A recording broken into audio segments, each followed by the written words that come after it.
Taong 1995, November 2, nagganap ang pinakamalakas na bagyong Rosing. Sa paligid ng malaking lawa, sa baryo ng San Isidro, ay maririnig ang malalakas na sigawan ng mga tao. Humihingi ng tulong. Nagmamakaawa na sila ay mailigtas sa malakas na agos ng tubig.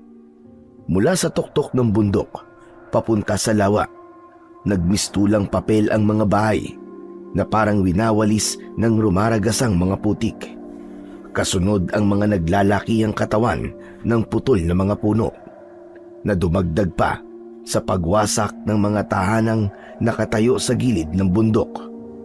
Habang ang maliwanag na kidlat na may kasamang dumadagundong na kulog ay sumasabay sa pag-iyak ng isang dalagang nawalan ng pamilya dahil sa baha.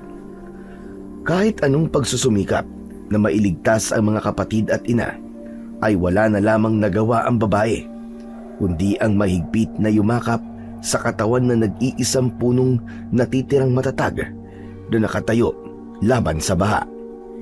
Ang itinuturong dahilan ay ang walang habas na pamumutol ng mga puno sa kabundukan. Ang may kapangyarihan sa batas ang nakikinabang, pero sila ang pinahirapan ng kalikasan. Marami ang kinuhang buhay ng bagyong Rosing, kasama ang mga mahal sa buhay ni Mara. Pagkalipas ng 5 taon, unti-unti nang kinalimutan ng mga tao ang nangyari, pero hindi si Mara. Ito rin ang naging dahilan kung bakit siya naging isang kapitana ng baryo para mapangalagaan ang kabundukan. Si Kapitana Mara ito! Tumigil kayo! Hindi niyo ako naririnig? Tumigil kayo sa pagpuputol ng puno! Sabi ng tumigil kayo eh! Tumigil kayo! Kapag hindi kayo huminto sa pagpuputol niya ng puno, pagsisisihan niyo to! Ibaba niyo ang kadenang lagari at itaas niyo ang mga kamay niyo! Matitigas talaga ang ulo niyo, ha? Kasama ni Mara ang 5 niyang mga tanod nang sawayin nila ang ilang grupo ng mga kalalakihang nagsisimula na namang magputol ng mga puno sa kabundukan sa pamumuno ng kababaryo niyang si Waldo. Tila walang pakialam ang may 30 taong gulang na si Waldo sa malakas na pagsigaw sa kanya ni Mara. Itinuloy pa rin ito ang ginagawa. Muntik pang mabagsakan ng naputol na puno ang isa sa mga tanod ni Mara. Samantalang isa rin sa pamilya ng binata ang namatay nung kasagsagan ng bagyo nang dahil sa baha. Nilapitan ng may 25 taong gulang na si Mara, si Waldo, na mas lalong pinaingay ang tunog ng powerso. Kilala ang dalaga bilang isang birador ng mga taong namiminsala ng kagubatan. Matapang at maikli rin ang kanyang pasensya sa mga taong kumakalaban sa kanya. Sikat ang dalaga sa husay niyang gumamit ng balisong sa magkabilaan niyang kamay. Ngunit sabi ng iba, kaya raw matapang si Mara ay dahil may malakas na padrinong makakapitan. Isang bagay na hindi alam ng maraming tao, na ito pa nga ang nagiging dahilan ng madalas nilang pag-aaway ng kanyang amang si Mang Aurelio. Talagang wala kayong takot, ha? Tuluyan nang naubos ang pagtitimpi ni Mara. Patalo niyang inatake ng sipa ang muka ni Waldo, kaya't nabitiwan nito ang umaandar na kadenang lagari. Nagulat ang mga tauhan ng lalaki, kaya sinugod ng mga ito ang dalaga. Gumanti sila ng suntok, pero kahit na pagtulungan ng mga tauhan ni Waldo si Mara, ay hindi nila kinaya ang mabilis na pagkilos ng dalaga. Bawat pagtama ng suntok at sipa niya sa katawan ng mga ito ay bumabagsak at tumitihaya rin sa lupa. Kasama ng mga punong pinutol nila, pinigilan niya ang kanyang sarili na wag munang gumamit ng balisong para butasin ang kamay ng mga ito dahil winarningan na siya ng kanyang ama. Kasalanan niyo ito! Pinipilit niyo akong saktan kayo! Ang hilig mo talagang makialam! Makasama! Tumigil muna kayo sa pagpuputol ng puno! Yung mga nakatayo! Atakihin niyo ang pakialamerang babaeng to! Bigyan niyo ng leksyon para madala! Lintik! Ang sakit ng panga ko sa sipa ng babaeng yun ah! Ang ibang mga tauhan ni Waldo ay nagsimula ng lumapit sa kinaroroonan ni Mara. Halata ang pagdadalawang isip na sumugod sa dalagang nakahanda na rin sa pag-atake. Mahigpit ang kapit niya sa kanyang dalawang balisong sa tagkabilaan niyang kamay. Maging ang kanyang mga tanod ay handa na rin sa laban habang hawak ang mga batuta na gawa sa pinakamatigas na kawayan. Sadyang dumaan sila sa matinding pagsasanay para mabantayan ang kagubatan laban sa mga katulad ni Waldo. Sige! Ano pang hinihintay nyo? Atakihin nyo na! Babae lang yan! Bakit kayo natatakot? Hindi sila natatakot. Alam lang nila kung anong ginagawa ko sa mga taong kumakalaban sa pamumuno ko. Timara na ang unang sumugod para umatake sa dalawang lalaking nasa harapan niya. Paatras ang mga itong humahakbang na parang sinusubukang tumakbo para makatakas. Pero dahil sa mataas na talon ng dalaga, dalawang sipa agad sa mga ito ang tumama sa muka ng mga kalaban. Magkasabay ang dalawang lalaki na bumagsak sa damuhan habang namimilipit sa sakit ng muka. Bumakat ang sapatos ni Mara sa pisngi ng mga ito. Hindi pa nasiyahan ng dalaga. Tinakbo niya ang kinaroroonan ni Waldo at ito naman ang kanyang binalingan sa pag-atake. Pagkalapit ni Mara sa kinaroroonan ni Waldo, sinalubong siya nito ng suntok na mabilis namang nailagan ni Mara. Sa pagyuko niya at pagtayo, inasinta niya ng kamao ang panga ni Waldo. Tumalsik ang mapulang likido sa hangin sa lakas ng kamao ng dalaga. Bumagsak sa lupa si Waldo habang nakadapang gumagapang. Pagkatapos ay nilapitan niya ang lalaki at tinungtungan ang likod nito. Magpasalamat kayo at wala akong balak na mambutas ng mga kamay ngayon. Dahil ang gusto ko, sa noo na ninyo tatama ang balisong ko. Sige, alalayan yung tumayo ang inutil ninyong pinuno.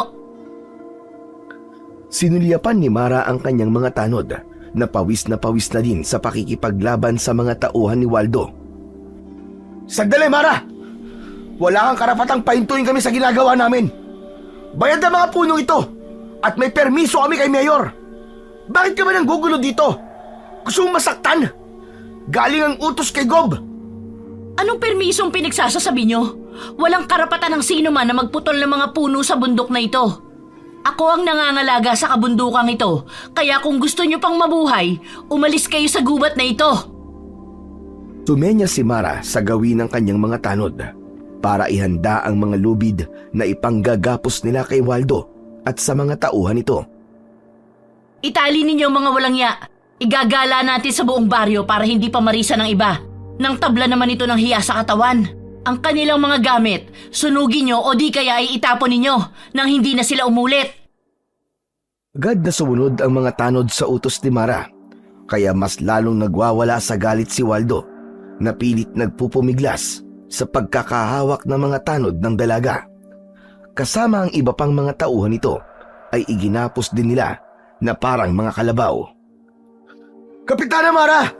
Naghahanap buhay lang kami! Wala kami ginagawang masama! Wala nga ba? Hindi nyo ba alam na iligal ang ginagawa nyo?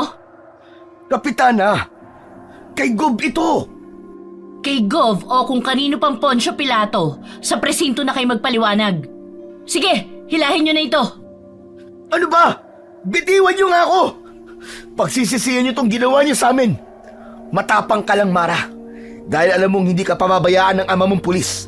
Pero makikita mo, babayaran lang din siya ni Gob. Itaga mo sa baton sinabi ko, Mara. Mapapahiya ka. Tandaan mo yan. Dahil sa mga narinig, ay nagpantig ang tenga ni Mara.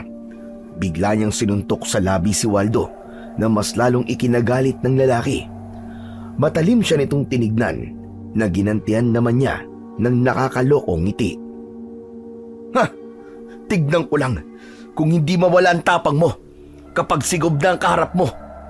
Kapag nalaman to ni Gob at ni Mayor, bukas mawawala ang asim mo. Pwe! Asim. Dala ng matinding inis ni Mara sa pagbabanta ni Waldo. Sinipa niya ang maselang parte ng katawan nito. Bumagsak ang lalaki sa lupa habang namimilipit sa sakit. Sa ponang kamay nito ang bahagi ng katawang tinamaan ng sipa ng dalaga. Maging ang pagkulay ubi ng mukha ni Waldo ay pinagtawanan naman ng mga tanod ni Kapitana. Sabugang pula mo ngayon, wasak ang pagkalalaki mo. Ang kapal ng mukha mong pagbantaan ako para sabihin ko sa'yo, kahit kaharap ko pa ang gov mo, hindi magbabago ang tapang ko. Asim pala ha? Ayan, namnamin mo ang sarap ng asim ko. Muling pinagtawanan ng mga tanod ni Mara si Waldo habang nakahiga pa rin ito sa lupa. Mas lalong bumakas sa mukha ni Waldo ang matinding galit. Itidimanda kita sa pananakit mo sa akin! Kahit kapitana ka pa ng baryong to! Hindi ako titigil hanggat hindi ka nakakapagbayad sa ginawa mo to sa akin! Walang maniniwala sa'yo. Mga kasama, may nakita ba kayo? May sinaktan ba ako?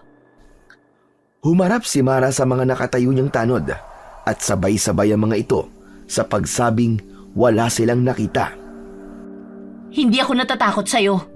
Unahin mo munang lusutan ang kaso mong ito bago ka magbanta sa akin na parang babaeng putak ng putak. Sige, itayo nyo na ang hudas na ito. Alisin na ninyo sa paningin ko dahil baka hindi ako makapagpigil mabutas ko pa ang kamay ng lalaking ito. Katulad ng sinabi ni Mara, iginala ng dalaga ang mga tauhan ni Waldo sa buong baryo. Bagay na hindi naman nagustuhan ng may 70 taong gulang na si Lola Iska. Sa una pa lang ay tutol na ang matanda sa pangingialam niya sa kabundukan. Pero talagang matigas ang ulo niya.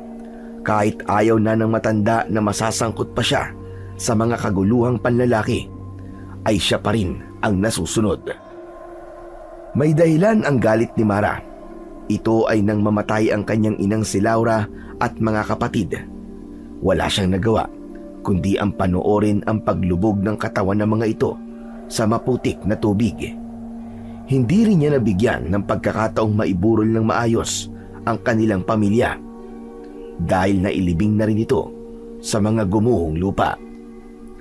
Kapag naaalala ni Mara ang eksenang yun, mas lalo siyang umaapoy sa galit at halos lahat ng mga taong makikita niyang sumisira sa kalikasan ay hindi niya pinaliligtas. Ito na rin ang naging dahilan kung bakit walang sino man sa mga lalaki ang nagtatangkang ligawan ang dalaga. Takot sila sa maangas na kapitana ng baryo. Ang pinakabatang naging punong barangay ng lugar na yon ay may malupit ding pamamaraan ng pagpaparusa gamit ang balisong na minana pa sa kanyang Lola Iska. Pagdating nila sa presinto, ang galit na mukha ni Mang Aurelio ang bumungad sa kanilang dalawa ni Lola Iska. Hindi siya iniwan ng matanda dahil siguradong mag-aaway na naman silang dalawang mag-ama. Pasuntok sa lamesang napaupo sa bangko ang may 55 taong gulang na si Mang Aurelio. Naniningkit ang mga matang nakatingin kay Mara. Ano ba na naman itong pinaggagawa mo, ha, Mara? Nagpakilala na sa'yo, tinuluyan mo pa rin. Ano ba, Mara? Wala ka na ba talagang ibibigay sa akin kundi sakit ng ulo? Araw-araw mo na lang pinasasakit ang ulo ko. Tay, ginagawa ko lang naman po ang tama. Ano bang mali sa ginawa ko? Nakita niyo naman, wala na talaga silang kinatatakutan. Salita lang ang hawak nila. Wala silang dalang papel na magpapatunay na may permiso sila sa DENR. Wala naman sa memo nyo na kapag nagpakilala sa amin na tauhan sila ni Gob, hindi na namin sila huhulihin. Pambihira ka naman kasi. Sinabi na sa'yong kay Gobernur yun Ngayon ko lamang napatunayan, Tay, na ang gobernador ay may karapatang kumalbo ng mga bundok at hindi dapat hulihin ng sino mang nagpapatupad ng batas. Aba, Mara, baka nakakalimutan mo na ama mo pa rin ako. Hindi ko yun nakakalimutan, Tay. Huwag niyo ring kalimutan na pareho tayong may sinumpaang tungkulin. Pero ano bang klaseng batas meron tayo? Bakit kapag matataas na tao ang kasangkot? Bakit parang tayo pa ang mali? Wala na ba tayong karapatang tumablaman lang kahit sa katwiran? Tama naman ang sinasabi ng apo ko. Bakit ka ba nagagalit sa kanya, Aurelio? Nay, pwede ba? Huwag na muna kayo sumali sa usapan namin. Ipinaiintindi ko lang ho sa anak ko na dapat meron din siyang kinatatakutan. Paano kung magreklamo na naman ang mga taong binugbog niya? Hindi ko na siya may pagtatanggol. Matataas na tao ang sangkot dito. Anong laban ni Mara kay Gobernur na kayang baligtarin ang pangyayari? Baka sa huli, si Mara pa ang makulong niyan. Ginagawa ko lang po, Itay, ang sa tingin ko ay tama. Tapat ako sa tungkuling nakaatang sa balikat ko. Hindi ako natatakot makulong. Wala akong ginagawang masama, Tay. Ibinubuwis ko ang buhay ko para sa taong bayan. Kahit isang hamak lang akong kapitan, kumpara sa matataas na taong sinasabi ninyo. Lalabanan ko sila. Huwag lang maulit ang mga nangyari noon. Mara anak, hindi ko naman inaalis sa'yo na maging tapat ka sa tungkulin mo. Pero dapat, maghinay-hinay ka rin naman. At kilalanin mo mga dapat mong kilalanin. Huwag ka masyadong matapang. Isa lang ang buhay mo, anak. Ikaw na lang ang natitirang mahalagang bagay sa akin. Hindi ko matatanggap kung pati ikaw ay mapahamak. Patawarin mo ko, Tay. Pero alam kong alam nyo rin na kaya may piring sa mata ang simbolo ng katarungan para sa tuwid na hatol. Hindi ko pa rin nakakalimutan na ang naging kapalit ng pagpuputol nila ng puno sa kabundukan ay ang buhay ng aking ina at mga kapatid. Kaya ako naduduwag kayo sa pagtupad nyo sa tungkulin. Ang mabuti pa magbitiw na lang kayo sa serbisyo. Nabigla si Mara nang maramdaman ang malakas na sampal sa kanyang muka. Gumuhit ang sakit sa kanyang pumutok na labi, kasabay ng pag-agos ng dugo sa kanyang baba. Pakiramdam ng dalaga ay biglang uminit at namula ang kanyang pisngi. Naramdaman niya ang paghawak ni Lola Iska sa kanyang balikat at galit na pinagsalitaan si Mang Aurelio. Aurelio, bakit mo sinaktan ang anak mo? Gusto ko lang magising siya sa katotohanan, inay. Para malaman niya na ako pa rin ang kanyang ama. Kahit pareho kami na sinumpaan tungkulin, wala pa rin siyang karapatang umasta na siya mas mataas sa akin. Masyado nang tumataas ang tingin niya sa kanyang sarili. Sana sinampal nyo na rin ang inyong pisngi, Tay. Masyado kayo nagpapahalatang kinakampihan ninyo ang gobernador na yun eh. Hindi kayo patas humatol. Bakit ikaw? Kapitana ka lang, hindi ba? Pakialaman mo lang ang nasasakupan mo. Kaya ko nga po ito ginagawa. Kaya nga po kayo ang pulis, isang hepe ng San Isidro.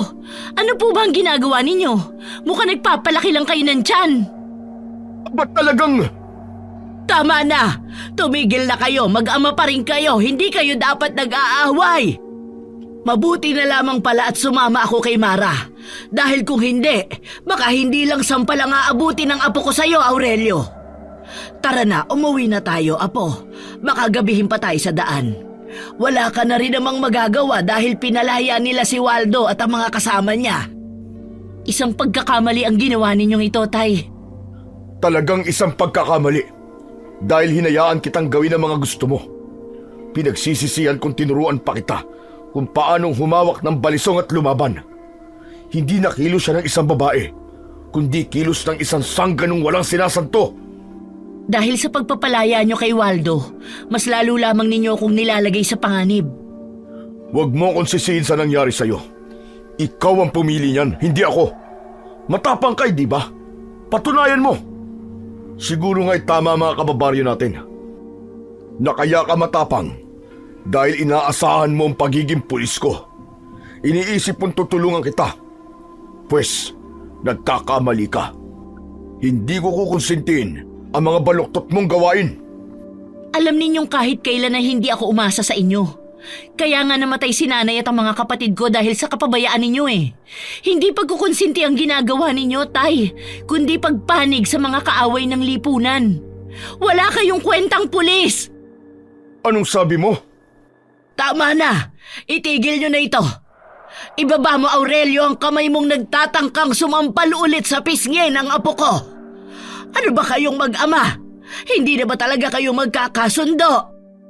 Isa pa kayo, Nay! Kaya lumalaki ang ulo ng babaeng yan eh. Dahil madalas niyong kinakampihan. Dahil nasa katwiran si Mara, lumalabas na may pinapanigan ka. Sige na, Apo, iwanan mo muna kami ni Aurelio. Mag-uusap muna kami. Hintayin mo na lang ako sa labas. Malalaki ang hakbang ng mga paa na lumabas ng pintuan si Mara. Naiwan si Lola Iska na nakikipag-usap sa kanyang ama. Pagdating niya sa labas ng presinto ay nakita niyang nakaabang na sa kanya ang pangkat ni Waldo. Katabi ng mga ito ang kanya namang mga tanod na naghihintay rin sa kanyang paglabas. Humakbang papalapit sa kanya si Waldo at hinarang ang katawan nito sa kanyang daraanan. Pinagtatawanan siyang itinuturo ang pumutok niyang labi na para bang nahuhulaan nito kung ano ang nangyari sa kanya sa loob ng opisina ng ama. Naniningkit ang kanyang mga matang dinukot ang balisong sa kanyang bulsa, saka inilabas niya at ipinakita kay Waldo kung paano niyang paglaruan ang talim bilang pagbabanta sa gagawin niya rito kung sakaling may gawing masama ito sa kanya. Madalas siyang magdala ng balisong dahil marami siyang nakakabangga ng mga illegal logger sa pagganap niya sa kanyang tungkulin at bilang proteksyon sa kanyang sarili. Pero hindi nagpatinag ang lalaki. Ang gusto nito ay makaganti sa ginawa ni Mara. Hoy ikaw, magaling na babae. Ano? E di napanis ang laway mo. Mukhang nasabon ka rin ng airpat mo, no? Hindi ka pa ba luluhod para humingi ng tawad sa amin, ha? Kababae mong tao, kay tapang-tapang mo. Hindi ako lumuluhod sa halimaw. Ah, ganun ha? Hindi agad nakailag si Mara sa unang pag-atake ni Waldo sa kanya. Tumama ang suntok ng lalaki sa kanyang muka, kaya't bumagsak siya sa lupa. Umalma ang mga tanod ng dalaga na lumapit sa kanilang kinaroroonan, pero hinarangan ang mga ito ng mga tauhan ni Waldo na ang ibig sabihin ay huwag makikialam sa away ni Waldo at Mara. Mabilis na napatayo si Mara at gumanti ng pag-atake kay Waldo gamit ang kanyang paa. Tinamaan ito ng sipa sa dibdib. Pagkatapos ay isinilid niya ang balisong sa kanyang bulsa. Muling nagpakawala ng suntok si Mara na tumama naman sa tagiliran at mukha ng lalaki. Kaya si Waldo naman ang bumagsak sa lupa. Agad na nilapitan ni Mara ang nakadapang si Waldo at tinungtungan niya ang mukha nito pahalik sa lupa. Nagulat din ang mga tao sa bilis ng paa ni Mara, kaya hindi sila nakapagsalita sa husay ng dalaga. Dudukutin na sana ulit ni Mara ang dalawa niyang balisong sa kanyang bulsa nang biglang dumating si Mang Dario, ang gobernador sa kanilang lugar. Nagsalita ito para pigilan si Mara sa tangkasa ng pagbutas niya sa palad ni Waldo. Tama na yan! Sa biglang pagsasalita ni Mang Dario, nabaling ang atensyon ni Mara sa matandang kaharap niya, kaya nakaalis si Waldo sa pagkakatungtong niya ng isang paa sa mukha nito. Mabilis na tumayo ang lalaking dumudugo na ang labi at iniumang ang kamao nito sa mukha niya. Gumanti siya rito ng matalim na tingin. Sige, ituloy mo kung ayaw mong mapabilang ka sa mga binutas ko ang kamay. O di kaya naman, itong maselang parte ng katawan mo. Baka gusto mong butasin ko na rin nang mawala ang kayabangan mo. Ngayon lang ako nakakita ng lalaking pumapatol sa babae. Tama na yan! Ibaba mo na kamay mo.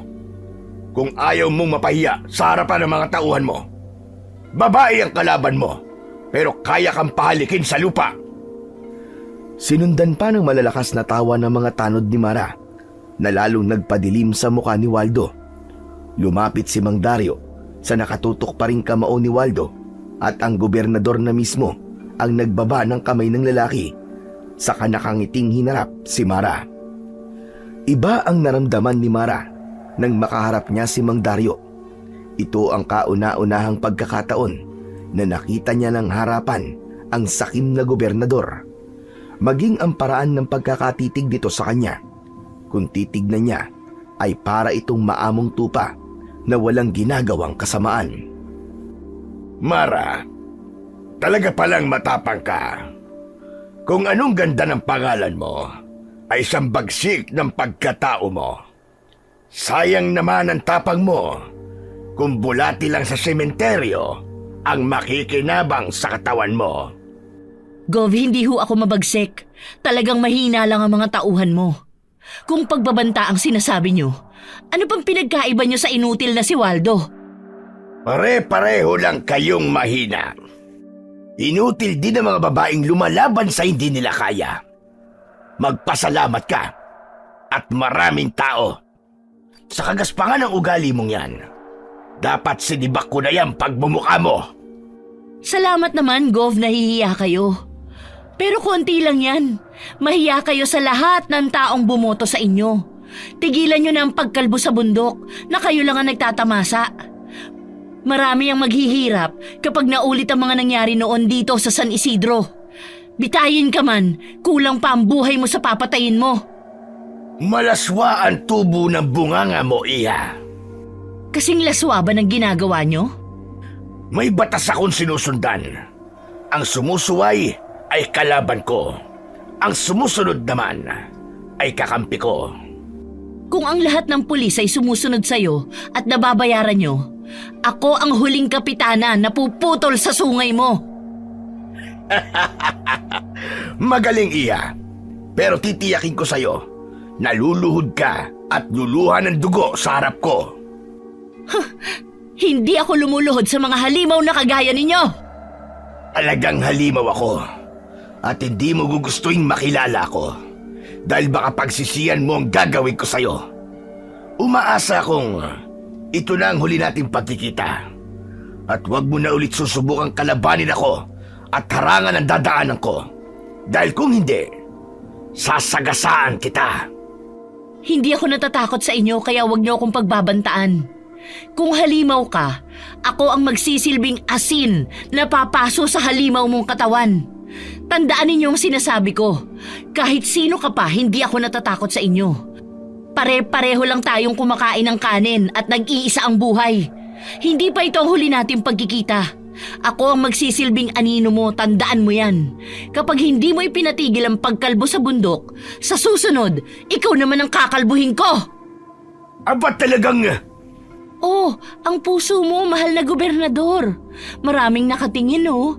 Maraming nakabantay sa galaw ninyo. Huwag muna kayo maghubad ng maskara. Hayaan ninyong ako ang magtanggal niyan. Mukhang nasagad ang pagtitimpi ni Mang Dario dahil sa katapangang ipinakita ni Mara. Saktong magsasalita pa sana si Mang Dario nang biglang dumating si Lola Iska kasama si Mang Aurelio na nagmamadaling lumapit sa kanilang kinaroroonan. Teka! Pasensya na po kay Gobernador sa mga nasabi po ng aking anak. Ayusin mo ang anak mo, Hepe. Baka hindi ako makapagpigil. Walisin ko kayong dalawa sa serbisyo. Huwag na ito mauulit. Dahil kung hindi nyo rin magugustuhan ang gagawin ko. Hindi ako natatakot sa inyo. Pakibilisan lang at baka mainip ho ako. Tama na, Mara. Umuwi na tayo. Ayaw pa sanang umalis ni Mara sa harap ni Mang Dario, pero hinila na siya sa kamay ni Lola Iska, papalayo sa grupo ng matanda. Naiwan ng kanyang ama na nakikipag-usap kay Gobernador, habang siya ay pilit na nililingon ang dalawa. Nang mapansin ng dalaga ang pamumutla sa labi ni Lola Iska, ay napilitan na siyang sumunod dito, kasama ang kanyang mga tanod na pinuri ang katapangang ipinakita niya sa harap ni Mang Dario. Ayon sa kanyang mga tanod, ay nakakuha na raw ng katapat ang sakim na gobernador. Malaking insulto raw na isang babae ang naglakas ng loob na kumalaban dito. Pero alam niyang simula pa lang yon ng paghihirap niya sa pagtupad sa tungkulin. Idagdag pa ang mas dumarami niyang kalaban. Sa gubat na sila dumaan para balikan ang mga kagamitang naiwan ni Waldo. Pagdating nila sa lugar ay mabilis silang nagdukal ng lupa para ibaon ang mga kasangkapang pamutol ng puno. Ganito ang ginagawa nila sa mga nakukumpiskang kagamitan. Ilang oras din ang itinagal ng kanilang ginagawa bago nagsimulang maglakad pa uwi sa kani-kanilang mga bahay. Medyo madilim na ang paligid at tanging ang liwanag lang ng bilog na buwan ang nagsisilbi nilang tanglaw sa kanilang dinaraanan. Habang abala sa pagkikwentuhan, ay biglang napapitlag sa paglalakad si Lola Iska, kasabay ng mabahong singaw ng hangin. Bakit po, Lola? Ihanda ninyo ang mga batuta at balisong ninyo, Mara. Bakit nga po? Saka namumutla ang labi ninyo. Kanina pa yan ah. May mga nakamasid sa paligid natin. Mga nilalang na matagal nang nakatira sa gubat na ito. Ano pong ibig niyong sabihin? Nagpalinga-linga sa paligid si Lola Iska. Bakas sa mukha nito ang matinding pag-aalala. Napansin na rin ng mga kasamang tanod ni Mara ang kakaibang galaw ng mga dahon sa paligid. Ang mga mahihinang kaluskos sa lupa na paikot sa kanilang kinatatayuan. Ang mga pag-alulong ng mga ligaw na hayop sa gubat.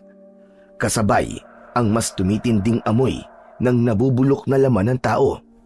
Inihanda nila ang mga armas at naging mabilis ang mga galaw ng kanilang mga mata para masiguradong nakahanda sila sa pagdating ng panganib. Diyos ko, nagsisimula na silang sumalakay. Mukhang nagambala ang kanilang pananahimik. Lola, ano po bang sinasabi niyo? Hindi ko po kayo maintindihan. Akma na sanang maglalakad muli si Mara nang isa-isa nang lumabas sa pinagtataguang mga puno ang naglalakihang mga aso. 10 asong ligaw ang nakapalibot sa kanilang kinatatayuan. Umaangil na parang galit na galit. Tumutulo ang mga laway na nakalabas pa ang mga pangil. Ikinakaskas pa ang unahang paa na parang nakahanda ng umatake.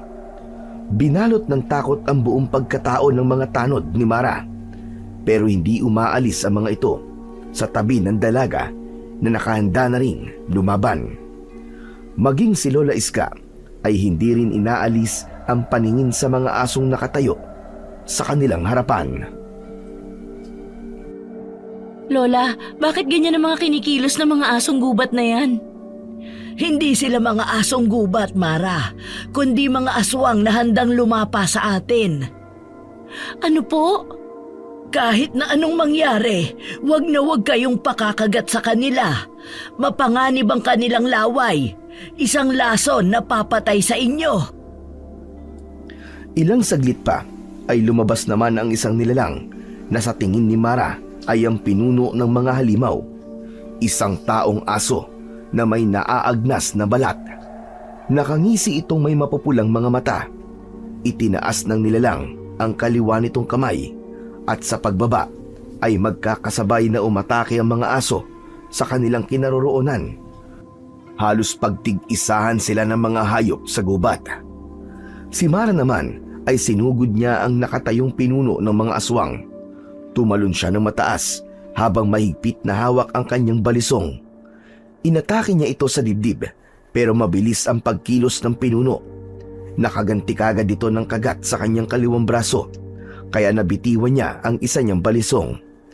Bumagsak ang kanyang armas sa damuhan at naramdaman niya ang kamao ng aswang sa kanyang sikmura.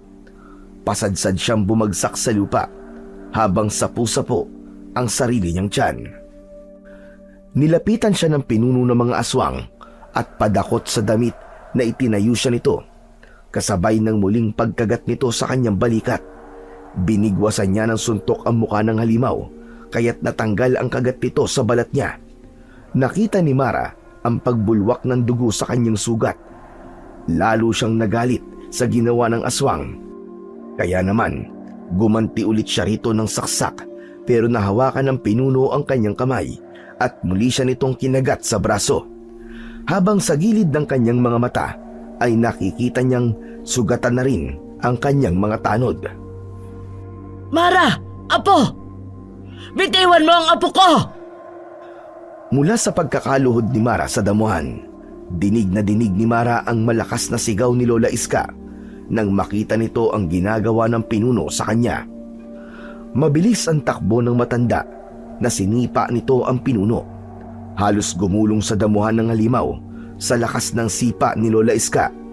Isang bagay na ipinagtaka naman niya sa matanda. Paano nitong napatumba ang pinuno Sa kabila ng edad nito, pinanood ni Mara ang naging kilos ng kanyang lola Iska bago dinampot ng matanda ang nabitiwan niyang balisong at ito mismo ang sumaksak sa balikat ng halimaw. Umangil na parang nasasaktang aso ang pinunong kumagat sa balikat ni Mara. Pilit nitong inaabot ang nakabaong talim sa laman nito, kasabay ng pagbulwak ng dugo sa sugat nito. Mamatay kang halimaw ka! Sinaktan mo ang apo ko! Ubod lakas na muling ibinaon ni Lola Iska ang kutsilyo sa balikat ng aswang. Napasigaw ang halimaw dahil sa sakit. Hayop ka! Buwisit kang matanda ka! Gumanti ng suntok ang pinuno kay Lola Iska. Mabuti na lang at mabilis na nakailag ang matanda at nagawa nitong gumanti muli ng suntok sa aswang. Tangka na sanang muling sasaksakin ni Lola Iska ang pinuno nang bigla na itong kumaripas ng takbo papalayo sa kanilang kinaroroonan. Ganon din ang mga nilalang na nasa anyong aso na sumunod rin sa pinuno nila.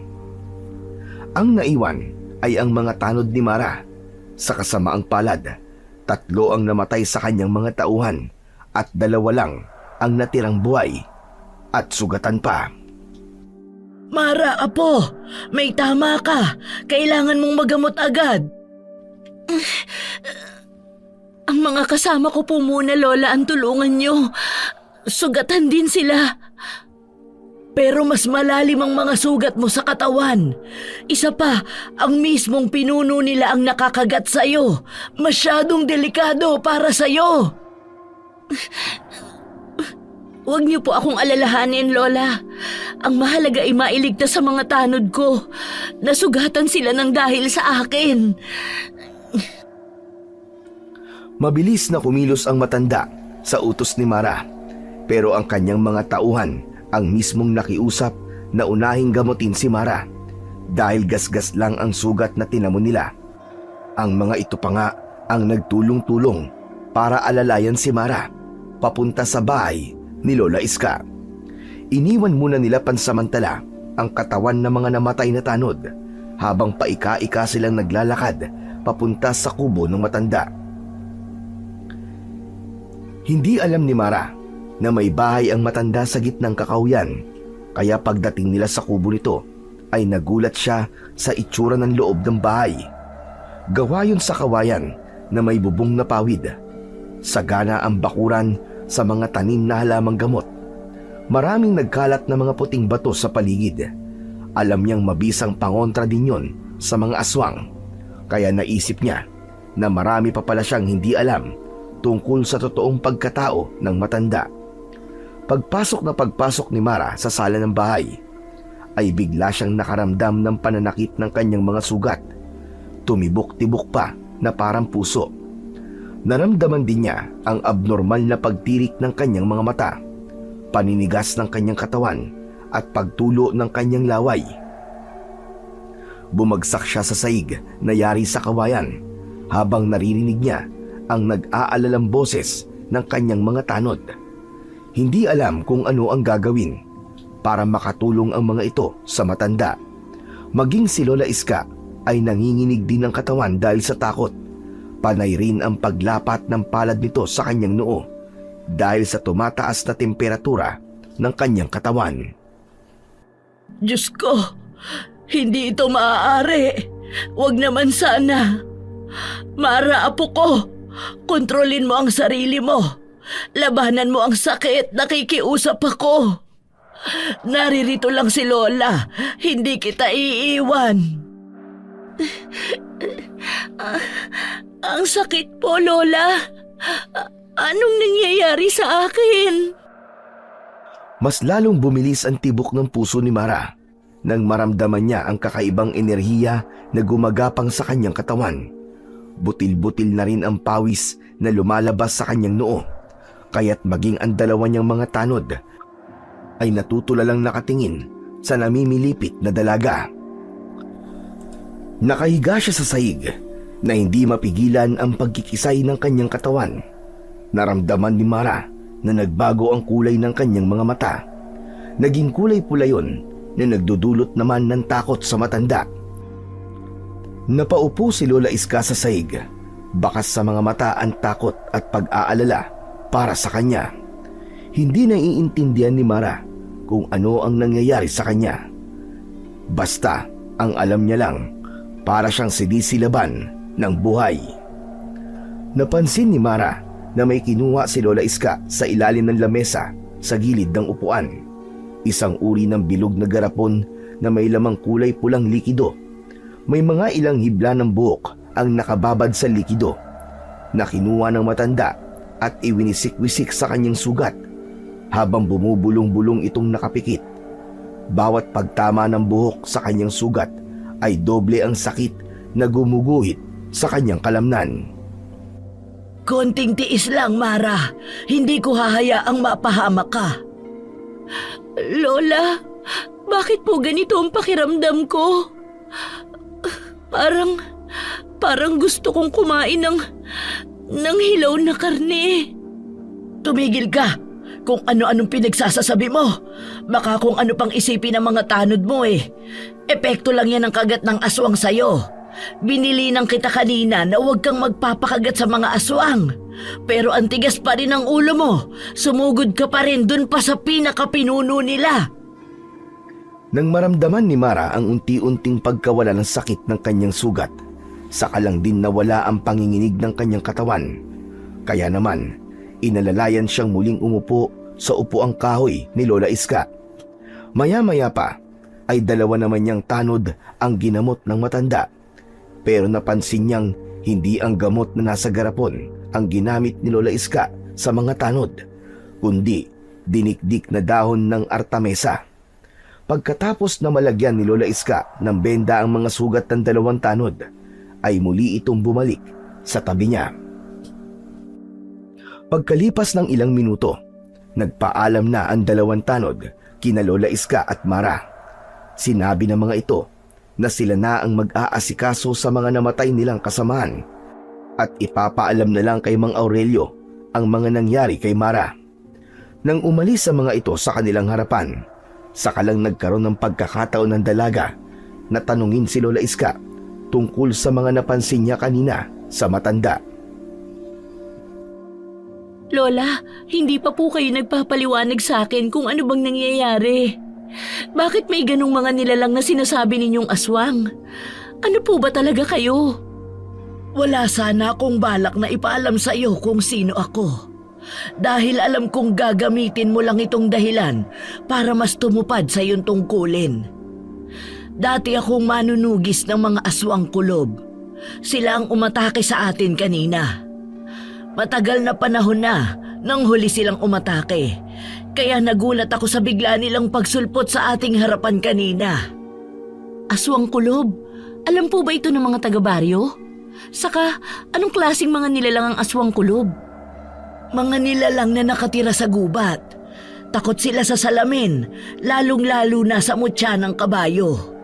Kahit buhok lang ng kabayo ang gamiting panghampas sa kanila ay manghihina sila at mamamatay.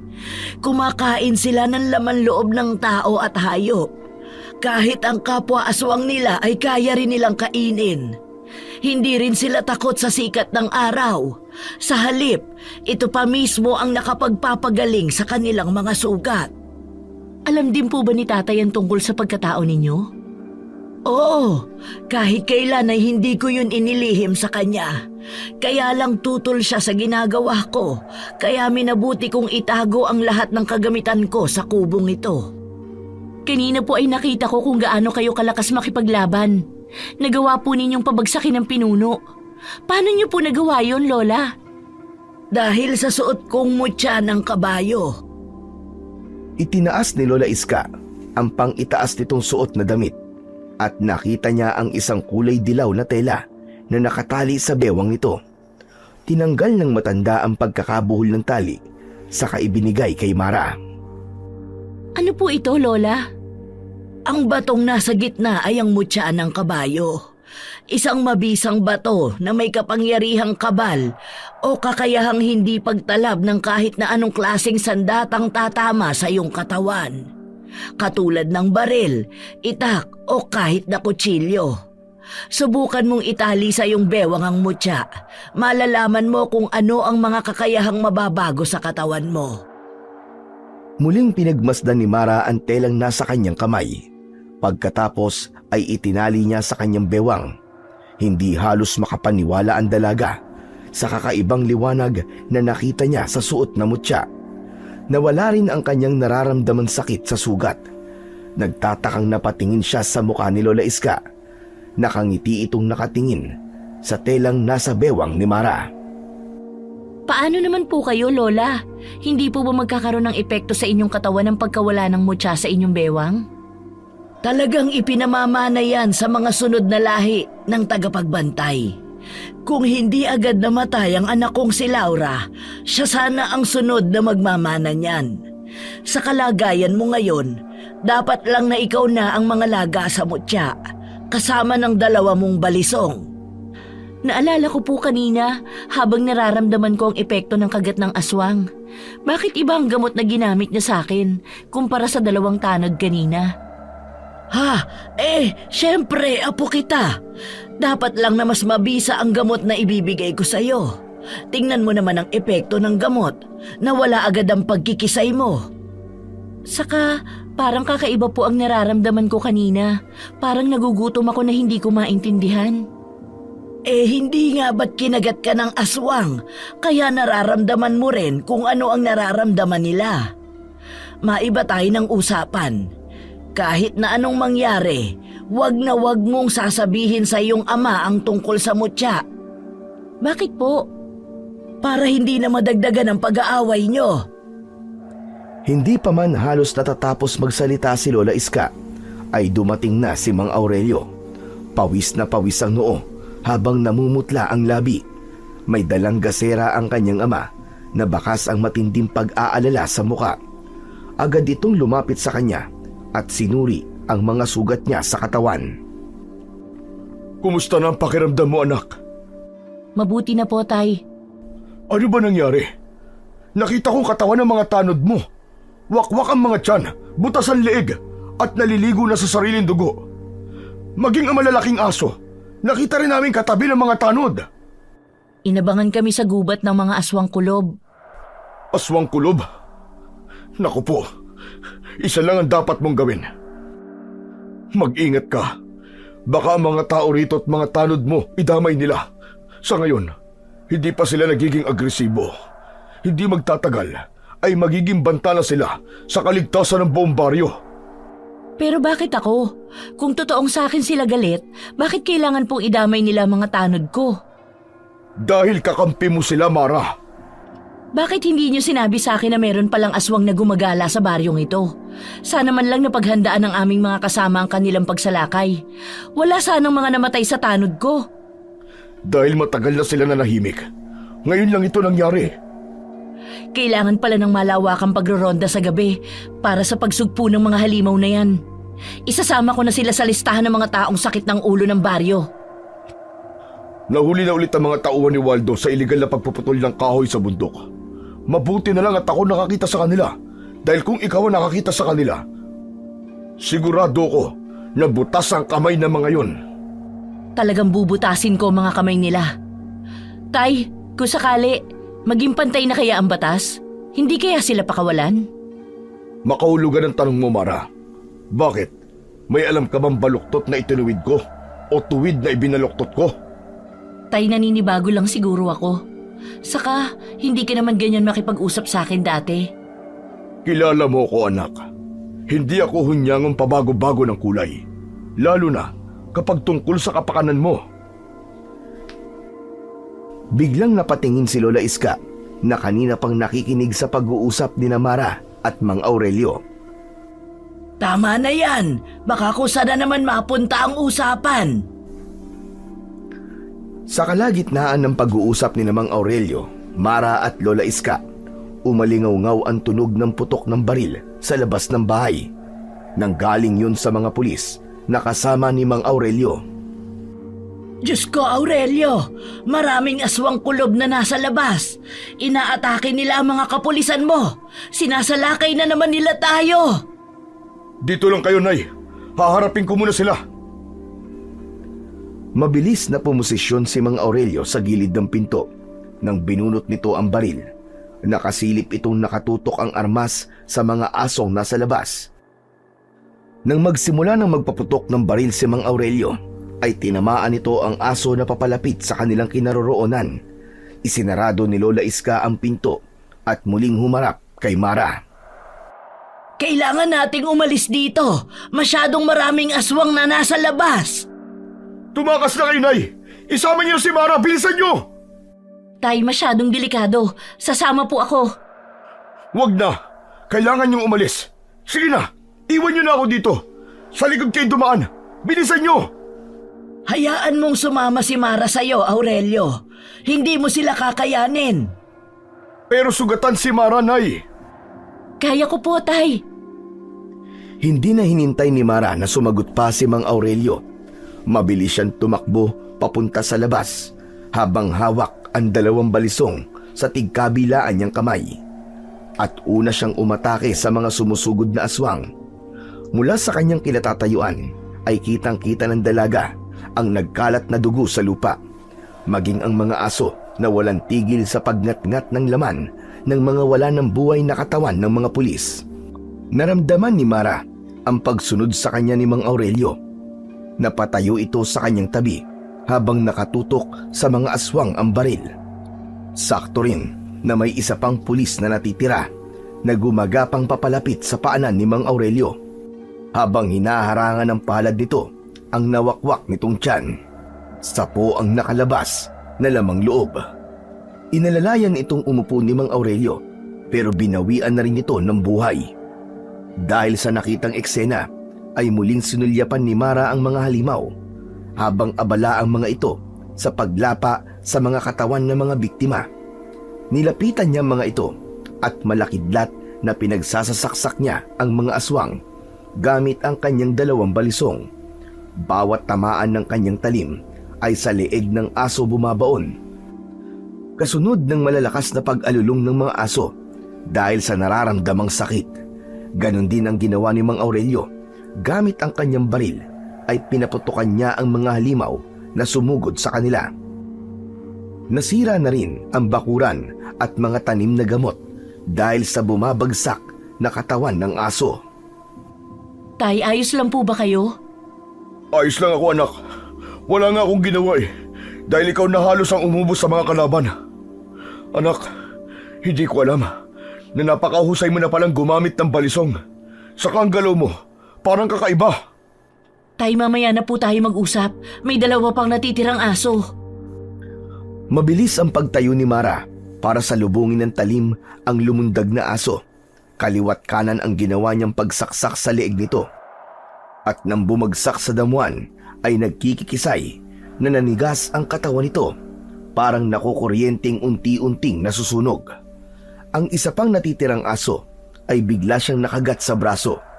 Ni hindi niya naramdaman ang sakit ng pagbaon ng pangil ng aswang sa kanyang laman. Sa halip, inundayan niya ito ng saksak sa pagitan ng mga mata at sa leeg. Kaya bumagsak ito sa damuhan. Lalapitan niya sana ang aso nang bumalik ang anyo nito sa pagiging tao. Kasama ng iba pang mga nilalang na tinamaan niya ng balisong. Anong ibig sabihin nito, Tay? Bakit sila naging tao? Dahil tao talaga mga aswang, anak. May kakayahan lang sila magpalit ng anyo. Biglang lumapit sa kanilang 2 si Lola Iska. Hinihila ng matanda ang kamay ni Mara papalayo sa mga katawan ng mga aswang. Lumayo ka sa kanila. Huwag mong titingnan ang kanilang mga dugo. Bakit po, Lola? Hindi po ako matatakotin sa dugo. Bilisan mo. Sumunod ka na lang sa sinasabi ni nanay sa'yo. Huwag ka na muna magtanong. Tangka na sanang hahakbang si Mara pero bigla siyang natigilan nang makilala ang mga aswang na nakahandusay sa damuhan. Nilapitan niya ito at pinagmasdang mabuti ang muka habang nararamdaman niya ang paghila sa kanyang kamay ni Lola Iska. Tay, isa lang ang tiyak. Ang gumawa nito. Mara, huwag kang magbibintang. 3 ang namatay sa mga tao ko, Tay. 5 naman sa mga pulis ninyo. Bakit? Natatakot ba kayong sabihin ko na ang gumawa nito'y tauhan ni... Hindi ako natatakot. Ang iniiwasan ko lang, magbintang ka ng walang sapat na batayan. Baka pagsisihan mo balang araw.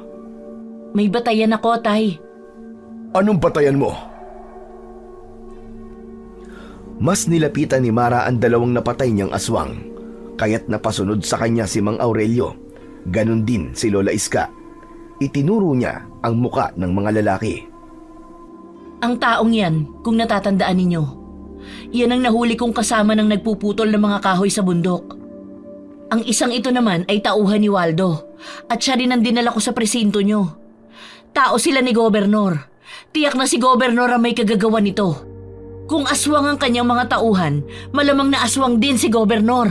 At siya rin ang dahilan ng sunod-sunod na patayan sa lugar na ito. Natitiyak kong siya ang nagplano nito. Huwag mong tiyakin, anak. Hinuli mo si Waldo, kaya may dahilan siya para gantihan ka. Ito ang sinasabi ko sa'yo una pa lang. Hindi na ako nagkulang ng pagbibigay ng babala sa'yo. Pero Tay, hindi sila ordinaryong mga tao. Dahil sila'y mga aswang kulob. Paano mo nalaman ang tungkol sa pangalan nila? Ako ang nagsabi sa kanya, Aurelio. Alam na niya ang tungkol sa mga aswang. Nay, bakit na naman po kayo nakikialam dito? Karapatan niyang malaman dahil muntik na siyang mapahamak sa kamay ng mga aswang. Huwag na kayong magalit kay Lola. Ang dapat dito sa mga aswang na ito ay patayin o di kaya ay sunugin. Mara, may batas tayo na dapat magpasya. Huwag mong pangunahan. Kapitan ka lang ng baryong ito. Kapitan akong sumusunod sa batas. Pero sa mga aswang na yan, wala silang karapatang dumaan sa batas. Sumunod ka na lang, Mara. Dalhin sa munisipyo ang mga bangkay. Masakit na ang ganti ng katapatan, imbis na karangalan, kabiguan. Pati ba sa inyo, Tay? Hindi niyo ba talaga ako pakikinggan? Wala akong magagawa, Mara. Sumusunod lang ako sa order na nasa itaas. Kung nakinig ka lang sana sa akin, hindi mangyayari ang ganito. Hindi awa ang hinihingi ko, Tay. Katwiran. Tinalikuran ni Mara ang kanyang ama dahil masamang-masama ang loob niya, lalo pa nang muli itong magsalita. Simula sa mga oras na to, hindi muna ikaw ang kapitan dito. Isusurrender mo ang 2 balisong mo bukas. Ako muna ang uupo kapalit mo. Hindi pwede ang gusto nyo. Mamamatay na muna ako bago nyo makuha ang mga balisong ko. Akma na sanang tatalikod si Mara nang makita niya sa damuhan ang mga nagkalat na lamang loob, dugo at patay na katawan ng aswang. Bigla siyang nakaramdam ng gutom, pagkalam ng kanyang sikmura at ang kakaibang bango ng amoy ng sariwang dugo. Para siyang natatakam at inuutusang tikman ang dugo. Huwag kang lumapit sa kanya, Mara! Lumayo ka sa katawang yan! Anong nangyayari sa akin? Bakit ako nagkakaganito? Hindi ko mapigilan ang sarili ko. Napatingala sa langit si Mara, kasabay ng pagluhod niya sa lupa. Sa harap ay ang wakwak na tiyan ng aswang dahil sa tama ng saksak niya dito kanina. Parang wala sa sariling dumapa si Mara sa tiyan ng aswang. Akma na sanang kakainin niya yon nang maramdaman ni Mara ang paghila sa kanya ni Mang Aurelio, pati na ang paglalagay nito ng posas sa kanyang kamay. Nagpalinga-linga si Mang Aurelio at Lola Iska sa paglalakad habang inilalayo siya sa katawan ng patay na aswang. Ipinasok siya ng mga ito sa loob ng bahay, saka diretsong ikinulong sa silid. Saka lang din nawala ang nararamdaman niyang gutom, napalitan ng matinding pagtataka at galit para sa kanyang ama. Tay! Alisin niyo ang posa sa mga kamay ko! Hindi ako kriminal! Ano bang nangyayari sa akin? Lola! Bakit hindi kayo magsalita? Sagutin niyo ang tanong ko! Buksan niyo ang pinto! Hindi namin alam kung paano pa namin ipaiintindi sa'yo ang mga nangyayari. Epekto lang yan ang kagat ng aswang. Kalimutan mo na kung ano naramdaman mo kanina. Diyan ka na muna sa loob ng kwarto bago ka pa makagawa ng kasalanan. Pilit na nagpupumiglas si Mara sa posas na nasa kanyang mga kamay, pero hindi siya makawala hanggang sa tuluyan na siyang nanghina at nawalan ng malay. Mahihinang yugyug sa balikat ang naramdaman ni Mara nang magising siya sa kwarto. Maayos na ang pagkakahiga niya sa katre. Wala na rin ang posas niya sa mga kamay. Nang maramdaman ng dalaga ang palad ni Lola Iska sa kanyang balikat, mabilis siyang napabalikwas ng bangon. Sinalubong niya ng matalim na tingin ang mga mata ng matanda.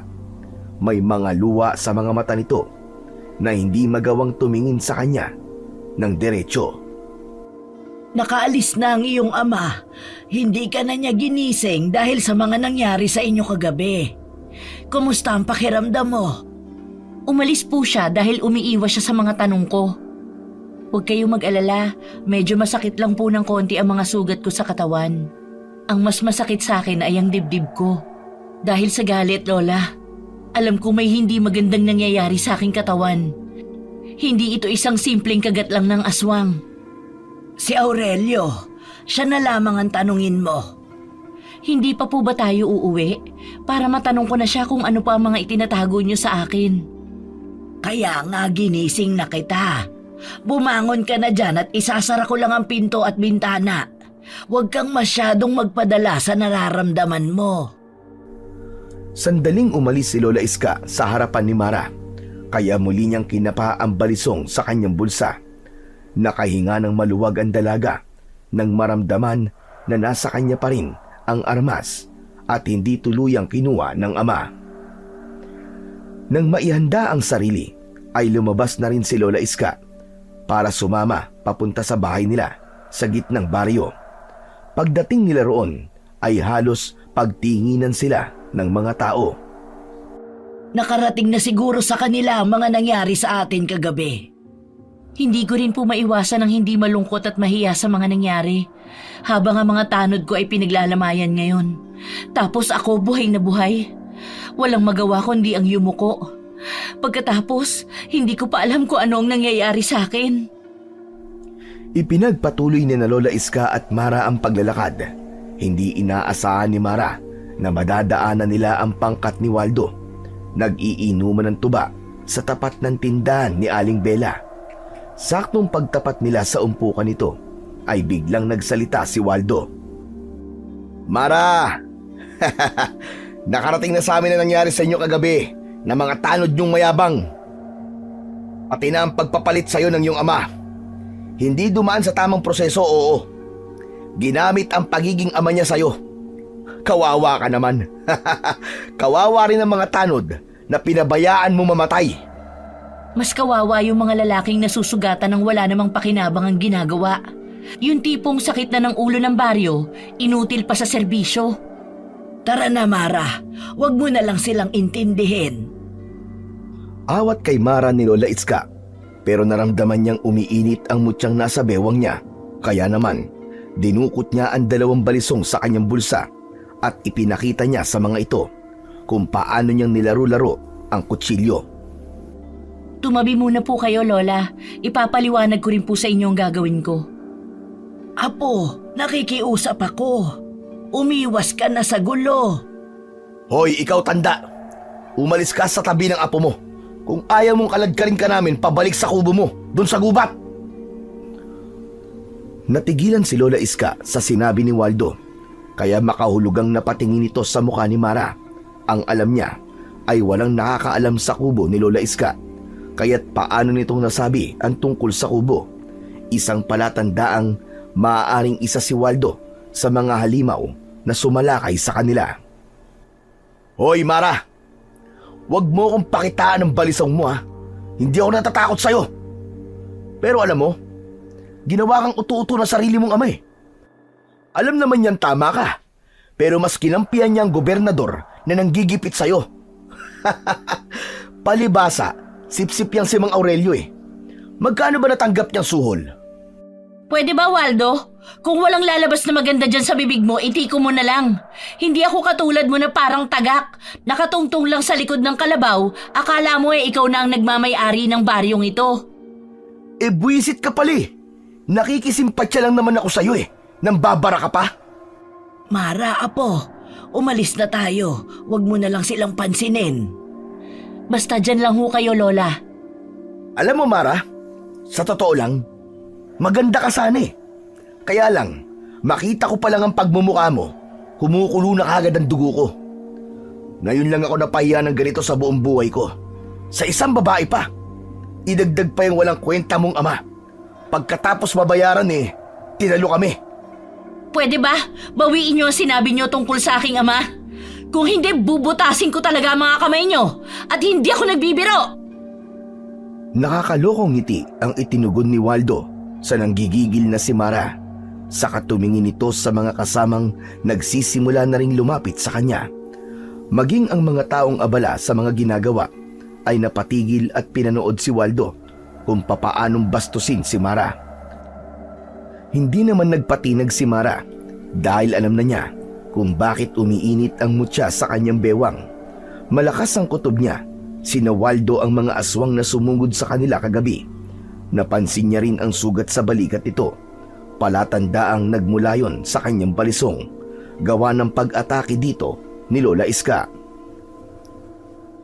O mga kasama, paano ba yan? Bawiin daw natin ang mga sinabi natin kay Kapitana. Bawiin niyo dahil sinisigurado ko sa inyo na pagsisisihan niyo ito. Di ba bawiin? O sabay-sabay tayo mga kasama ha.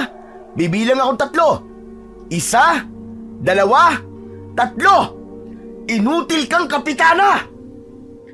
Tuluyan na ngang naubos ang pasensya ni Mara at binigwasan niya ng suntok ang muka ni Waldo.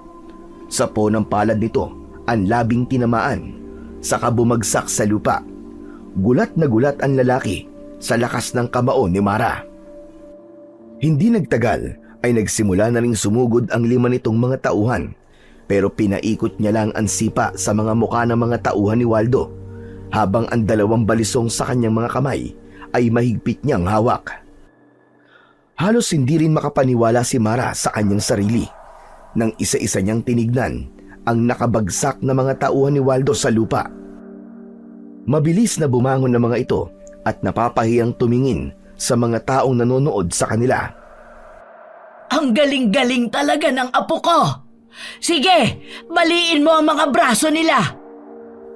Mabilis na bumangon si Waldo para umatake ng suntok kay Mara, pero sinalo niya yon ng kanyang balisong na sumugat sa kamao ng lalaki. Gumanti siya rito ng sipa sa dibdib, 2 magkakasunod na suntok sa muka, at sa pagbagsak ng lalaki sa lupa, sinundan niya pa ito ng pagluhod sa dibdib nito, sabay saksak ng balisong sa kamay ni Waldo. Tumagos ang talim sa lupa, kasunod ang pagbulwak ng dugo sa sugat nito. Nang bunutin niya ang balisong, ay halos mapaihi sa short si Waldo nang dahil sa sakit. Malakas itong napasigaw habang namimilipit na hawak ang nabutas na palad. Hayop ka! Pagbabayaran mo to! Wisit kang babae ka! Papatayin kita! Ginusto mo yan. Kulang pa yan sa 3 buhay na kinuha mo sa tanod ko. Parang natigilan si Waldo nang muling mapatingin sa mukha ni Mara. Nang makita ng mga kasamahan ni Waldo ang ginawa niya sa pinuno, ay mabilis siyang inatake ng mga ito, pero sinalubong niya lang ng sipa ang muka ng mga tauhan ni Waldo.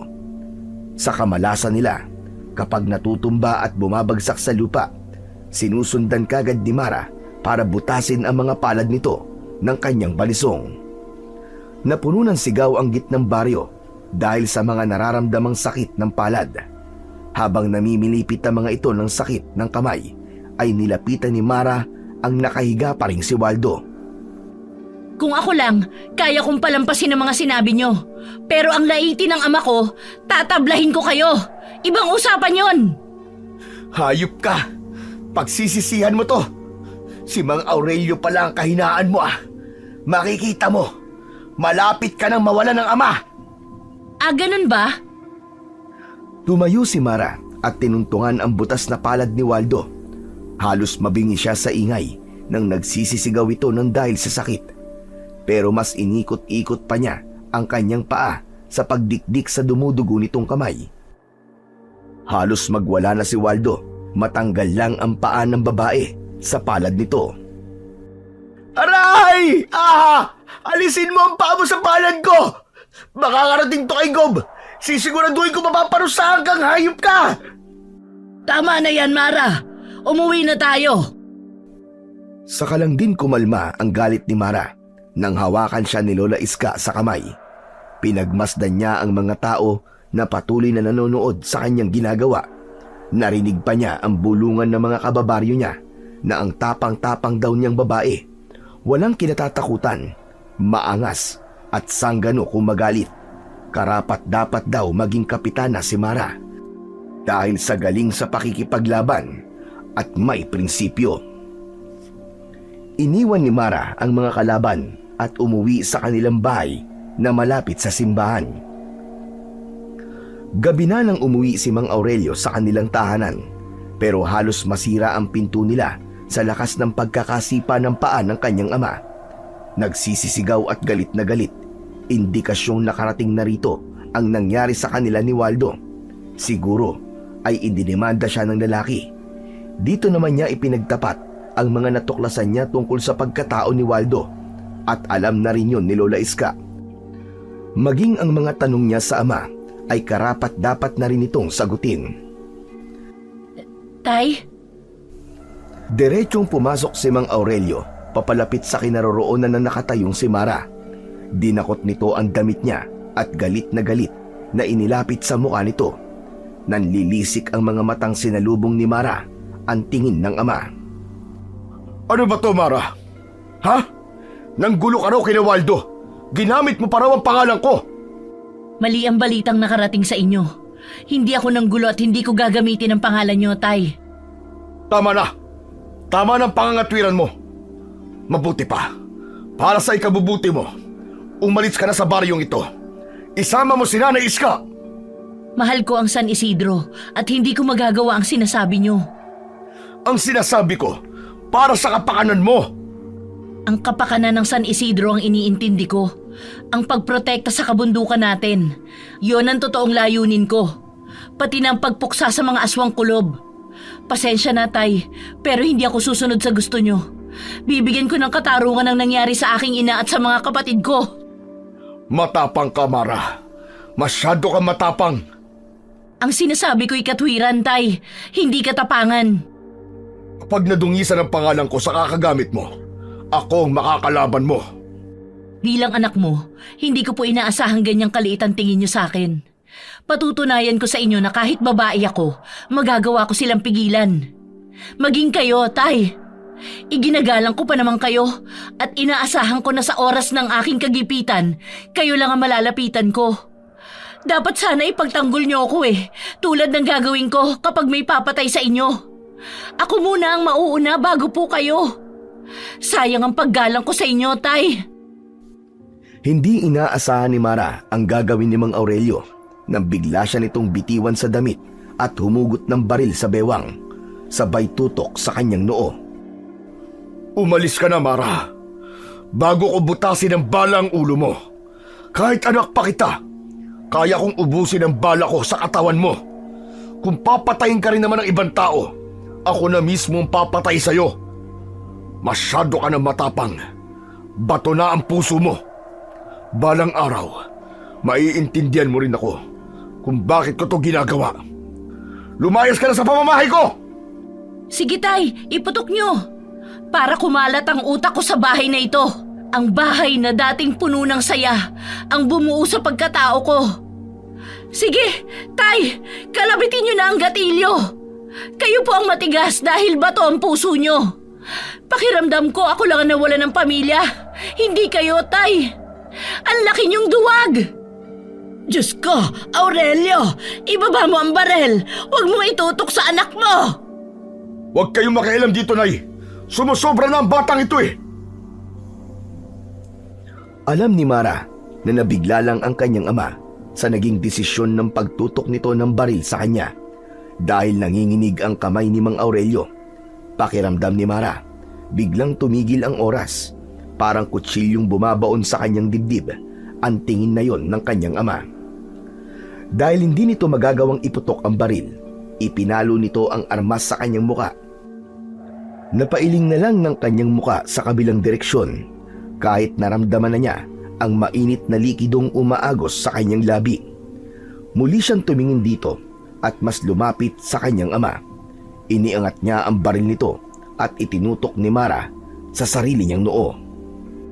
Hindi yan ang inaasahan kong gagawin nyo, Tay. Para malaman nyo, may isa kayong anak na lalaban para sa inyo. Para sa pamilyang pinatay ng sinasamba mong gobernador. Iputok nyo! Madilim ang sikat ng araw para sa akin ngayon. Dahil ang ama ko mismo ang unang nanakit sa akin. Kapag napatunayan ko na may itinatago kayo sa akin, uusigin kita, Tay. Pero sa ngayon, hindi ko alam kung anong meron sa inyo at pilit yung iniiwas ako sa mga taong sumisira ng kabundukang ito. Sabay talikod niya sa harap ng kanyang ama. Kasunod ang pagbagsak ng kanyang mga luha dahil sa matinding galit. Apo, saan ka pupunta?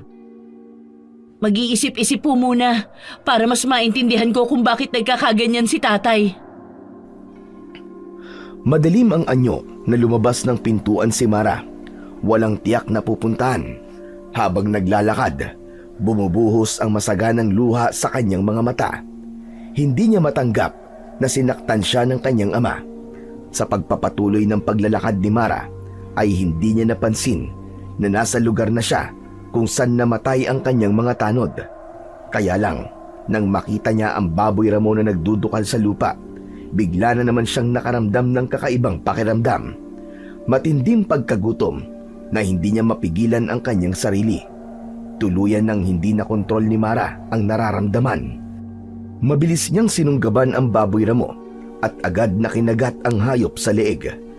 Dahil sa lakas at bagsik ni Mara, mabilis niyang nabutas ang leeg ng hayop gamit ang kanyang matatalas na ngipin. Nagpupumiglas ang baboy sa kanyang kamay pero wala itong nagawa kundi ang magpaubaya. Habang sinisip-sip niya ang dugo ng baboy, ay naramdaman niya sa lalamunan ang matamis na lasa nito. Walang kasing sarap na pakiramdam niya ay nawala ang kanyang gutom. Binitiwan ni Mara ang katawan ng baboy, saka nagtatakang nagpalinga-linga sa paligid sa takot na may ibang taong nakakita sa ginawa niya. Anong nangyayari sa akin? Diyos ko! Isa ba akong aswang? Muling sinulyapan ni Mara ang nangihinang baboy na nakahiga sa lupa. Mabuti na lang at hindi masyadong malalim ang pagkakakagat niya sa leeg nito. Kung nagkataong may pangil siya, maaaring napatay na niya ang kaawa-awang baboy. Habang nagtataka, biglang may nagsalita sa kanyang likuran. Yan ang dahilan kung bakit pinalalayo kita sa dugo ng mga tanod. Dahil hindi mo mapipigilan ang paglabas ng dugong aswang mo, Mara. Paano po ito nangyari, Lola? Bakit ngayon nyo lang ito sinasabi? Gulong-gulo ang isip na napasabunot sa sariling buhok si Mara. Maya-maya pa ay nagulat siya sa nagsalita sa kanilang likuran ni Lola Iska. Kumusta ka, Mara? Ang kapitana ng baryo ay may madilim na lihim pala. Isang halimaw na nagbabalat kayo. Akala ko kung sinong malinis. Ang tapang naman ng hiya mo. Ang kapal na mukha mo magpakita sa akin. Ikaw ang nag-umpisa ng gulo kaya nasira ang buhay ko. Kayo ang aswang na sumisira sa kabundukang ito. Anong ginagawa ninyo sa lugar na ito? Bakit kayo naririto?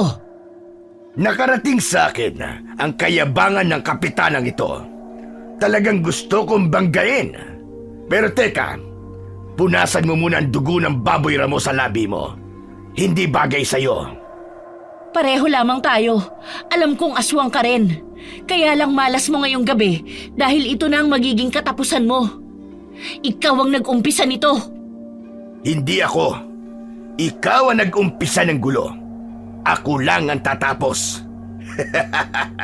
Kaya kung ako sa'yo, luluhod na ako at hihingi ng patawad. Alam mo naman, kaya kong sagutin ang buhay mo ngayon. Maliligtas kita, basta't mangako kang aanib ka sa akin.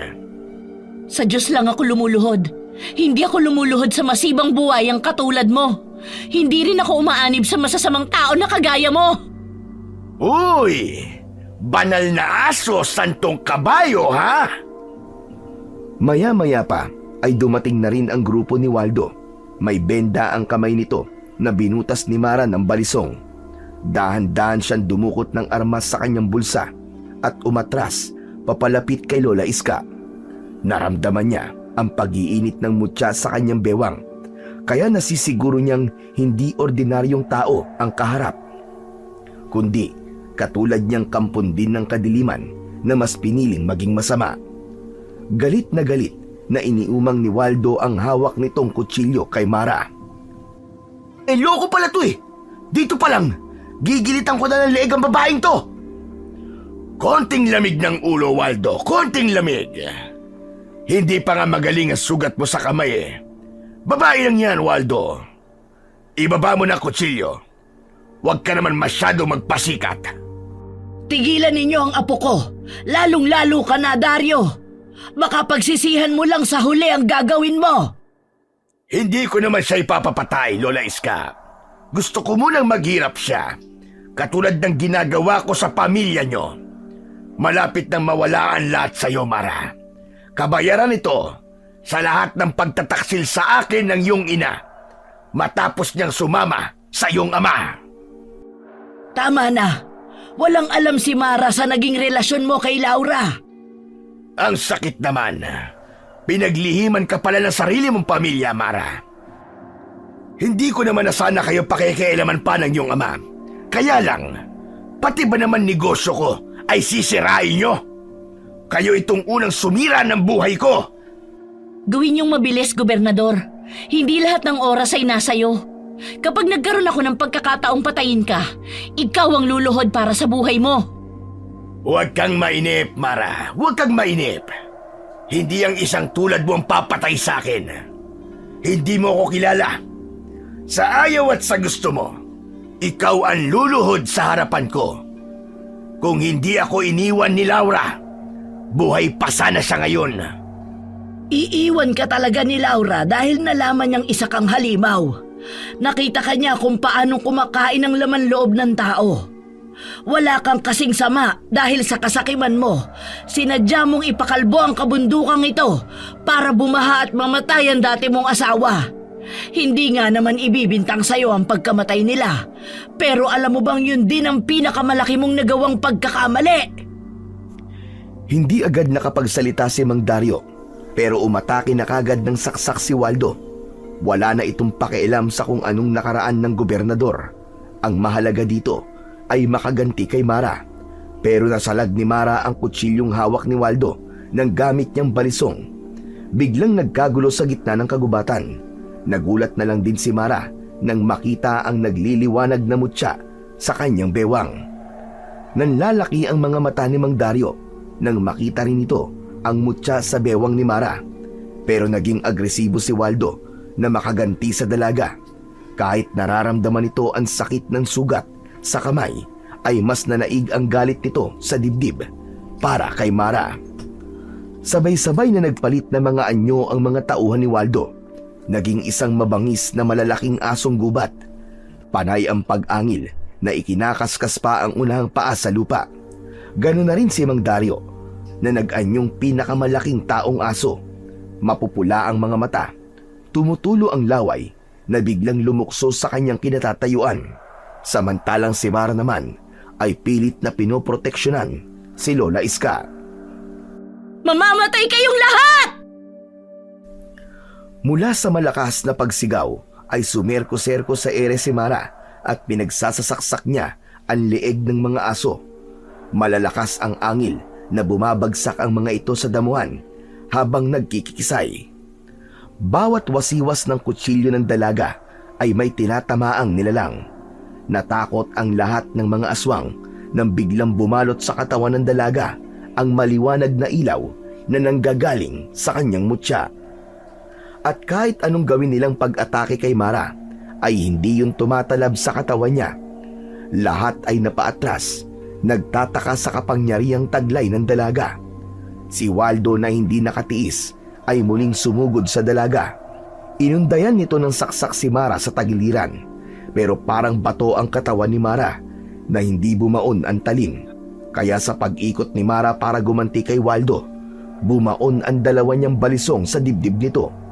Napaluhod sa lupa si Waldo habang hindi makapagsalita sa sobrang sakit. Hindi ako nagbibiro sa mga nakakalaban ko. Mamamatay ka ngayon sa mga kamay ng mga kababaryo mo. Sila ang hahatol sa inyo. Iniwan ni Mara ang nakaluhod na si Waldo at si Mang Dario naman ang kanyang hinarap. Umaatras na sana ito para tumakbo, pero nilundagan ni Mara ang matanda at sinuntok sa tagiliran. Para sa aking ina at kapatid na pinatay mo! Kaliwat kanan ang pinakawalang suntok ni Mara sa lalaki. Sabay saksak niya ng kanyang balisong sa dalawa nitong kamay dahil gusto niyang pahirapan ito ng dahan-dahan. Ilang minuto pa ang lumipas ay dumating bigla si Mang Aurelio kasama ang mga kapulisan nito. Maging ang natitirang tanod niya, pati ang ilang mga kababaryo niya na may mga dalang 2x2 na panghampas, pero wala nang mga inabutang buhay sa mga tauhan ni Waldo at Mang Dario. Ang dalawa na lamang ang natira sa laban. Parehong nakaluhod. Akma na sanang isasaksak ni Mara ang balisong sa leeg ni Mang Dario nang biglang sumigaw si Lola Iska. Wag! Huwag mo siyang patayin, Mara! Ama mo siya! Anak ka niya kay Laura! Huwag kayong gumawa ng kwento para lang hindi ko ituloy ang pagpatay sa kanya. Siguro naman ay sapat ng patunay na pareho ang inyong pagkatao. Pareho kayong aswang. Dahil mag-ama kayo. Hindi. Hindi totoo sinasabi mo. Totoong minahal ka ni Laura. Buntis na siya na sumama sa akin. Hindi niya lang matanggap na isa kang aswang. Totoo ang sinasabi ni Aurelio, Dario. Anak mo si Mara. Hindi ko matatanggap na ama ko siya. Ako mismo ang papatay sa kanya. Pagkatapos ng ginawa niya kay nanay at sa mga kapatid ko, walang kapatawaran ang ginawa niya sa pamilya ko. Kaya ba, palagi ninyo akong pinapagalitan, Tay, kapag sangkot ang halimaw na to? Wala akong ama na katulad niya. Wala akong amang halimaw. Dahil sa anyong aswang ni Mang Dario at Waldo, bumakas din ang galit sa mga mukha ng mga tao na nawalan din ng pamilya dahil sa gobernador. Dahil sa salapi, sila ang mga halimaw na pumapatay sa atin. San Isidro, hatulan niyo sila. Kayo ang batas. Kayo ang dapat na magpasya. Inyo ang baryong ito na unti-unti nilang sinisira. Huwag niyo siya sundin! Namamaliw siya! Hindi siya ang batas! Isa rin siyang aswang! Katulad namin siya! Hindi na napigilan ni Lola Iska at Mang Aurelio ang taong bayan nang sumugod ang mga ito sa kinaroroonan ng mga nakaluhod na aswang kulob. Pinagtulungan nilang hampasin ng kahoy ang dalawang aswang habang maririnig nila ang malakas na sigaw ni Waldo at Mang Dario. Nak, patawarin mo ako. Hindi ko alam. Kaya naman ako naging ganito. Dahil akala ko, niloko ko ng iyong ina. Hindi na natapos ni Mang Dario ang sasabihin nito nang pagtulungan itong hampasin ng kahoy sa katawan ng taong bayan. Pero iba pa rin ang bugso ng damdamin, kaya pinigilan ni Mara ang mga tao na saktan ng kanyang ama. Saka lang din tumigil ang taong bayan nang halos madurog na ang katawan ni Waldo. Samantalang si Mang Dario naman ay nakahiga, duguan ng ulo at halos madurog ang kamay. Mahina ang paghinga nito dahil sa tama ng mga palo sa katawan nito. Pumatak ang luha ni Mara nang tignan ang sinapit ng totoo niyang ama. Mabilis rin ang paglapit sa kanya ni Mang Aurelio at Lola Iska. Umiiyak ang mga ito sa sinapit ng kapalaran ng gobernador. Patawarin mo kami, Dario, kung inilihim namin sa iyo ang katotohanan. Lalo na sa iyo, Mara. Pero tadhana na ang gumawa ng paraan para magtagpo kayong mag-ama. Kahit hindi nagsasalita si Mang Dario, ay pumatak naman ang luha nito sa mga mata. Hindi na nga nakayanan ni Mara ang sakit ng kanyang dibdib nang makitang nag-aagaw buhay ang kanyang ama na si Mang Dario. Pasubsob siyang yumakap sa kanyang ama habang umiiyak. Ang mga tao naman ay isa-isa ring umalis pabalik sa kani-kanilang mga tahanan. Kaya't hindi na nila nakita kung paanong binuhat ni Mang Aurelio si Mang Dario para gamutin ang mga sugat nito.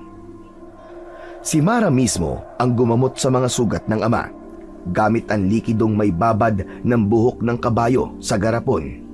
Ginaya niya ang panggagamot ni Lola Iska sa kanya. Ang gamot na nasa garapon ay para lang sa mga sugat ng mga aswang kulob. Sana ay makaligtas ang iyong ama, Mara, at maitama niya ang mga nagawang pagkakamali. Rin mo ko, anak. Hindi ko na kasi alam kung paano kita mapipigilan. Kaya nasaktan kita. Huwag po kayong humingi ng tawad, Tay. Wala po kayong kasalanan. Ngayon lang naging malinaw sa akin na minahal ninyo ako at pinoprotektahan. Salamat po, Tay. Matagumpay na nagamot ng likidong may babad ng buhok ng kabayo si Mang Dario.